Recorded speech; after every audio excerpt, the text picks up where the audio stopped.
Hey folks, third and final video for the day. About 5:30, 4/21, Sunday, 55 degrees.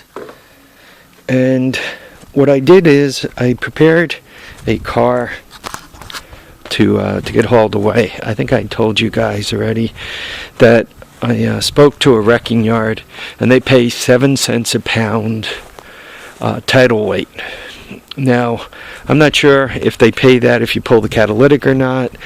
I'm not exactly sure what a catalytic converter is worth.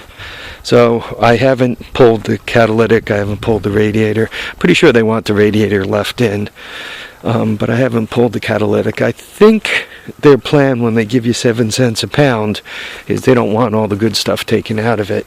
They're willing to eat the seats and some tires perhaps, but they're not willing to eat the whole thing. Anyhow, to get this thing here, I think you guys might remember it was in the barn. Yeah, it was kind of rotting in the barn there.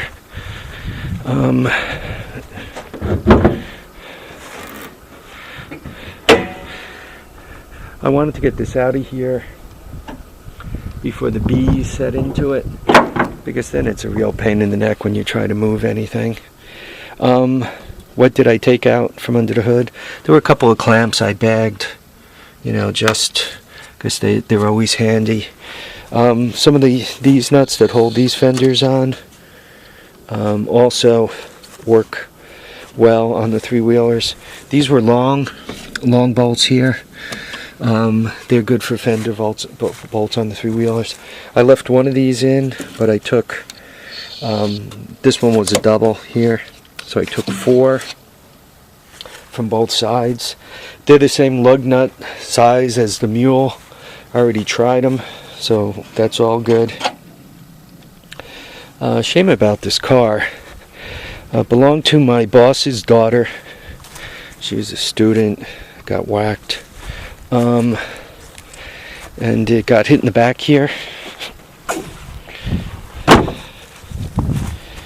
Got tail-ended.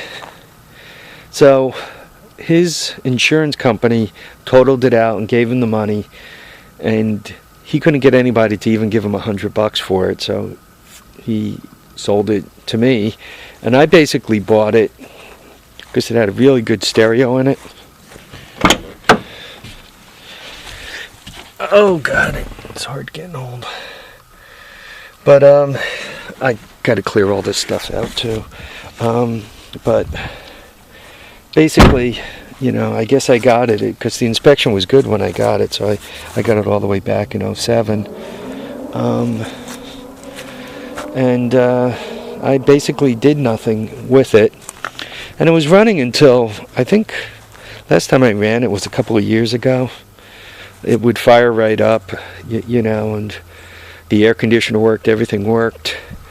And more recently, I tried to fire it up because I was gonna cut the back of it off here, and I got that Ford pickup truck. Just gonna put the pickup truck bed on it, and use it around the property. But she wouldn't fire up, and once again, if I get the zoning guy here, I'm so completely screwed. That I figured I better get rid of it. I had it sticking in the barn here. You could see the drag marks from getting it out. I had it in the barn, but now the barn's ready to fall down on it. Let me show you from this angle. And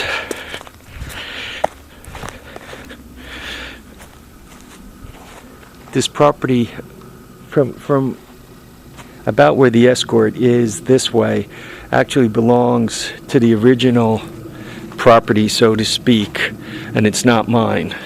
This property is not mine. So here I got a barn. I got a car in a barn that's not mine. The owner never comes here. He's a plastic surgeon out of New York City. Bought this as an investment property, and obviously kind of a loser. I don't know why he's still paying taxes on it. He must like the tax write-off or something. This Ford pickup truck is also mine. I hate hearing sounds like that. I don't know if you guys could hear it. Anyway, it used to be in the woods over there. But I did a Google Earth of my property, and I'm like looking at all these abandoned vehicles. So I figured this fall that if I pop that in there and I pop the other guy in here, that would at least hide a couple of them. So that worked out. Anyway, about the Escort. Yeah, the only thing I took out of it were the things I showed you, some nuts and bolts. I took some this kind of a crappy set of fog lights down low in the front bumper. I bagged those. I bagged the back lights. I took the bumper off. Then after taking it off, I was kind of looking at it.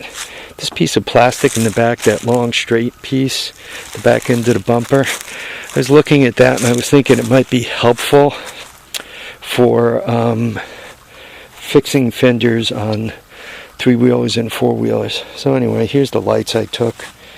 And a couple of clamps. I don't know why, ever since I've been a kid, I've always been taking, if I could get a light bulb, I always take it. Light bulb fetish. Alright, so anyway folks, live, love, and have a great time. We'll catch you on the next episode of The Horde. Well, I'm at the wrecking yard, or the metal yard tomorrow. I'm also going to ask what they pay for catalytic converters. If the guy tells me a halfway decent number, I might go through the trouble of jacking this up and pulling the catalytic converter. This is a shame. The car, the doors, the hood, the whole front of it's perfect. I mean, it's obviously here back, even the trunk light didn't get hurt. I took these lights out. This side doesn't even look like it got hurt that bad.